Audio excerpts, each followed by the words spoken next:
মানি নলওঁ। আপোনালোকে দেখিছে গুৱাহাটী মাজমজিয়াত বহুতো বিসংগতিপূৰ্ণ বহিৰাজ্যৰ মানুহক ভোটাৰ লিষ্টত নাম সন্নিৱিষ্ট কৰা হৈছে। গতিকে বাৰম্বাৰ আমি আমাৰ নিজৰ মানুহৰ নাম ভৰাব পৰা নাই। মই মোৰ মাৰ নাম ভৰাব পৰা নাই আজি তাৰিখত। এইখন কেনেকুৱা ভোটাৰ লিষ্ট? গতিকে মই আপোনালোকক এটা কৈছো, সামাজিক আপোনালোকৰো এটা দায়িত্ব আছে যে ভোট চুৰ কৰি তেওঁলোকে নিৰ্বাচনৰ বৈতৰণি পাৰ কৰা ইতিমধ্যে বিহাৰত কৰিছে, হাৰিয়ানাত কৰিছে, মহাৰাষ্ট্ৰত কৰিছে। অসমলৈ এই বেড কালচাৰ আমি লৈ আহিবলৈ নিদিওঁ।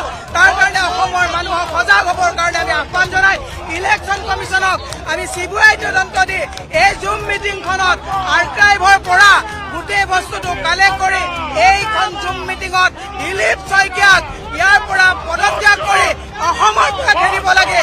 অবৈধ ভোটাৰে নিৰ্বাচন পাতিব বিচাৰিছে, এইটো কেতিয়াও ক্ষমা কৰা নহ'ব। বিহাৰ উত্তৰ প্ৰদেশৰ দৰে হ'ব অসমখন আমি বিহাৰ আৰু উত্তৰ প্ৰদেশ হ'বলৈ নিদিওঁ। বিহাৰ আৰু উত্তৰ প্ৰদেশত কৰিছে তেওঁলোকে, অসমত আমি অবৈধ ভোটাৰে নিৰ্বাচন হ'বলৈ নিদিওঁ। তাৰ কাৰণে আমি যিমান স্তৰত প্ৰতিবাদ নিব লাগে আমি লৈ যাম। নিশ্চিতভাৱে এয়া দেখিবলৈ পাইছে যে মানৱেন্দ্ৰ কমপ্লেক্স আছে, সেই মানৱেন্দ্ৰ কমপ্লেক্সৰ সন্মুখত এনেধৰণে কামৰূপ জিলা কংগ্ৰেছৰ উদ্যোগতে প্ৰতিবাদ কাৰ্যসূচী দেখিবলৈ পোৱা গৈছে। তেওঁলোকে বিজেপিৰ বিৰুদ্ধে আচলতে যিখন SRৰ পাছত যি ভোটাৰ তালিকা, যি খচৰা ভোটাৰ তালিকা, সেই খচৰা ভোটাৰ তালিকাত বিসংগতিক লৈ তেওঁলোকে এনেধৰণে সকলো ওলাই অহা পৰিলক্ষিত হৈছে।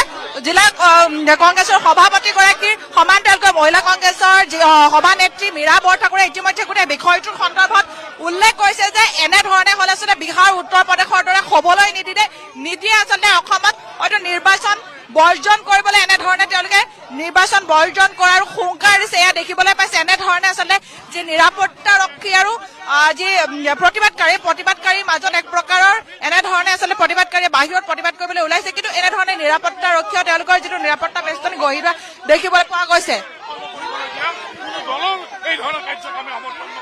সেইকাৰণে আজি আমি এই প্ৰতিবাদী কাৰ্যসূচী লৈছো। আমি ইয়াৰ পৰা আহ্বান জনাব বিচাৰিছো অসমৰ নিৰ্বাচন আয়োগ আৰু অসম চৰকাৰ দুয়োটাকে আমি সকীয়াই দিব বিচাৰিছো।